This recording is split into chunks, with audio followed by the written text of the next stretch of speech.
Hello नमस्कार साथियों, आप सभी का स्वागत है परमार एसएससी पर। आज की वीडियो में हम लोग जानेंगे जो आपकी टाइपिंग टेस्ट जो होता है तो उसमें जो एरर्स होती हैं वो आपको कितनी छूट मिलने वाली है। काफ़ी लोगों का डाउट था सर 5% होने वाला है या 20% होने वाला है, तो इसी को लेके आज हम इस वीडियो में चर्चा करेंगे। ठीक है, सारे ही डाउट आपके दूर हो जाएंगे। ठीक है, अगर मैं टाइपिंग टेस्ट की बात करूँ, जो आपका DEST होता है, that one is data entry skill test. ये जो है सारी ही पोस्ट के लिए मैंडेटरी होता है। पहली बात, डिफरेंस सिर्फ इतना आता है कि कुछ पोस्ट जो हैं वो हायर स्टैंडर्ड के साथ सेट की गई हैं, यानी कि उसमें जो बच्चे क्वालिफाई किए जाएंगे तो उसमें थोड़ा हाई स्टैंडर्ड सेट किया गया है। सपोज दैट उन पोस्ट को बोला गया है CPT पोस्ट। ठीक है, जब आपका नोटिफिकेशन आया था तो नोटिफिकेशन में भी ये बात कही गई थी कि जब हम जैसे अगर हमें कंप्यूटर नॉलेज टेस्ट की बात करूं तो कंप्यूटर नॉलेज टेस्ट जो वो भी मैंडेटरी था, क्वालिफाइंग इन नेचर है, लेकिन while shortlisting the candidates of the post where computer proficiency is prescribed, यानी कि ये जो पोस्ट हैं इनके लिए कंप्यूटर नॉलेज टेस्ट में भी हायर स्टैंडर्ड सेट किए गए, यानी कि जब बच्चे क्वालिफाई करेंगे हाई कट ऑफ रहेगी उसकी। और यही सेम बात जो है वो टाइपिंग के लिए भी होने वाली है।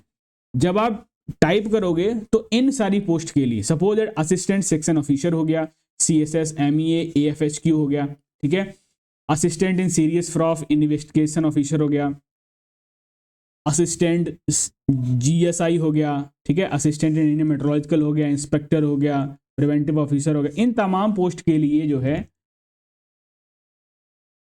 स्टैंडर्ड जो है वो हाई सेट किए गए हैं। क्लियर हुई बात? चाहे वो कंप्यूटर नॉलेज टेस्ट हो और चाहे वो आपका टाइपिंग हो। ठीक, आगे देख लेते हैं। अगर जो आपका रिजल्ट आया था 2023 का, उसकी नोटिफिकेशन की अगर मैं बात करूं तो उसमें क्वालिफाइंग इन CPT मैंडेटरी था और ये पोस्ट उसमें इंक्लूड की गई थी। और इसकी जो कट ऑफ गई थी टाइपिंग की, लिखा है cut off on percentage of mistakes. जो UR की कट ऑफ गई थी वो 5% गई थी। वहीं SC ST और OBC का 7% गया था, EWS ESMB और बाकी का 10%। तो आप जान लीजिएगा DST तो सबके लिए मैंडेटरी है ही, लेकिन इन पोस्ट के लिए जो आपकी कट ऑफ गई थी वो 5%, 7% और 10% के अराउंड गई थी। UR के लिए 5%। तो आप ध्यान में रखिएगा कि मुझे इतने से कम तो एरर करनी नहीं है, सॉरी इतने से ज्यादा एरर नहीं करनी है। 5% से अगर आप 6% हो गए तो आप डिस्क्वालीफाई हो जाओगे इन पोस्ट के लिए। ठीक है, बाकी फिर आप DST के लिए एलिजिबल रहोगे। ठीक है, क्योंकि उसमें 20% दिया हुआ है, उसको भी देख लेते हैं। DST पोस्ट की बात करें तो DST में आपका UEDC हो गया, ठीक है, in central bureau of narcotics senior assistant हो गया, tax assistant in CBD and CBIC।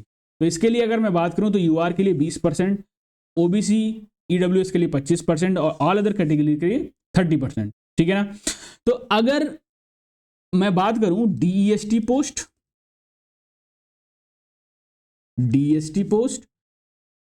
और अदर देन CPT, मतलब CPT पोस्ट के अलावा जो भी बच जाती हैं उनमें, और जो DST वाली हैं उनमें जो एरर रहेगी आपकी वो 20% तक एरर आप कर सकते हो। 25%, 30%, ध्यान दीजिएगा। लेकिन मेरी सलाह आपके लिए ये रहेगी कि आप बिल्कुल भी ये माइंड मेकअप करके ना जाएं एग्जाम हॉल में टाइपिंग के समय कि मुझे 5% एरर करनी है, 20%। अगर ये पहले से ही आप ये सोच लोगे तो आप कहीं ना कहीं आप एक रिलैक्स महसूस करोगे कि अरे चलो ठीक है 20% हो गया, चलो हम पास तो हो ही जाएंगे। ये दिमाग में बिल्कुल नहीं रखना है। आपको ये समझ के जाना है कि मुझे 1% भी एरर अलाउ नहीं होगी, तब जाके आपका बहुत अच्छा रिजल्ट मिलने वाला है।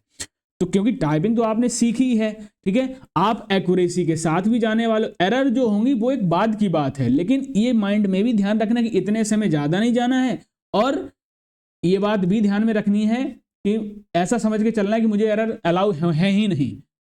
ठीक है, तो तब जाके आपको और अच्छे से कॉन्फिडेंस मिलेगा, अच्छा रिजल्ट आपको मिलेगा।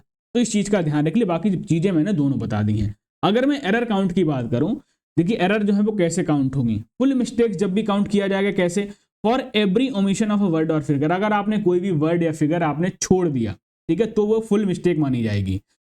For every substitution of a wrong word figure except transposition of a word.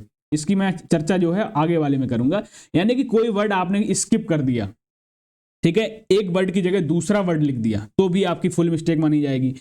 Passage में कोई वर्ड नहीं था, आपने अपनी तरफ से वर्ड ऐड कर दिया, वो भी फुल मिस्टेक मानी जाएगी। ठीक है, for every spelling error committed by a way of repetition, addition, omission और substitution letters, that one is also considered as a full mistake. Clear. For repetition of word, ये भी आपका फुल मिस्टेक हो जाएगा। जैसे आपने लिखा आई सेल, सेल 2 बार लिख दिया तो ये फुल मिस्टेक में काउंट हो जाएगा। इनकम्प्लीट वर्ड है, हाफ टाइप वर्ड आपने लिखा, ये भी आपका फुल मिस्टेक ट्रीट माना जाएगा। अगर मैं हाफ मिस्टेक्स की बात करूं, अगर सपोज दैट आपने स्पेसिंग की बात करें, जैसे आई होप में आई और होप आपको इस तरीके से लिखना था, आपने स्पेस नहीं दिया, तो स्पेस ना देने पर आपकी हाफ मिस्टेक्स ही काउंट होगी। क्लियर। अनडिजायर्ड स्पेस, देखो जरूरत से ज्यादा आपने स्पेस दे रखा है तो वो भी हाफ मिस्टेक काउंट होगी। जैसा आपको पैराग्राफ पैसेज यानी कि स्क्रीन पर दिख रहा होगा उसी के अकॉर्डिंग आपको टाइप करना है। रॉन्ग कैपिटलाइजेशन, ठीक है, किसी वर्ड का लेटर जो है वो कैपिटल होना था, आपने स्मॉल कर दिया, या स्मॉल था आपने कैपिटल कर दिया, that one is also considered as half mistake. Punctuation error हो गई आपकी हाफ मिस्टेक, ठीक है। ट्रांसपोजिशन एरर, ठीक है, आपने लिखना था आई होप, जो मैंने पिछले स्लाइड पे बात की थी, लिखना था आई होप, आप लिख गए होप आई, ठीक, तो ये भी आपकी हाफ मिस्टेक तरह ट्रीट होगी। पैराग्राफ एरर्स की बात करें, half mistake shall be treated for each irrational para where the space given before starting of any paragraph is not uniform.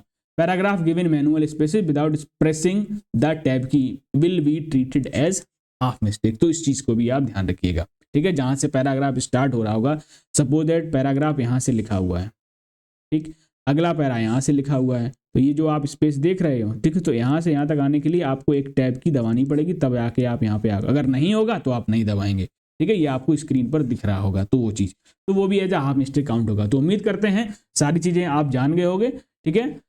और बहुत बहुत बेस्ट ऑफ लक सभी को, बेस्ट ऑफ लक सभी को भाई आने वाले एग्जाम के लिए। आई होप आपकी तैयारी जो है बहुत शानदार चल रही होगी, बिना किसी हड़बड़ाहट के, ठीक है। टाइपिंग को भी आप दीजिएगा, सारे पेपर्स को अच्छे से पढ़िएगा, और बहुत ही कम दिन बचे हुए हैं, जितना जोर लगा सकते हो लगा लो, ठीक है। और एक चीज़ और मैं अनाउंसमेंट कर दूंगा आपको, संडे को जो है, संडे को, इसी संडे को हम लोग 10 बजे यानी कि 10 AM से एक मॉक टेस्ट लेने वाले हैं, ठीक है। और जो लास्ट मॉक टेस्ट रहने वाला है, इसमें सभी इंपॉर्टेंट क्वेश्चंस को मैं कवर करूंगा, और उम्मीद कर रहे हैं कि इस मॉक से मोस्टली क्वेश्चन जो है वो आपके एग्जाम में फंसे, ठीक है। चलिए मिलते हैं संडे को, तब तक के लिए नमस्कार, थैंक यू।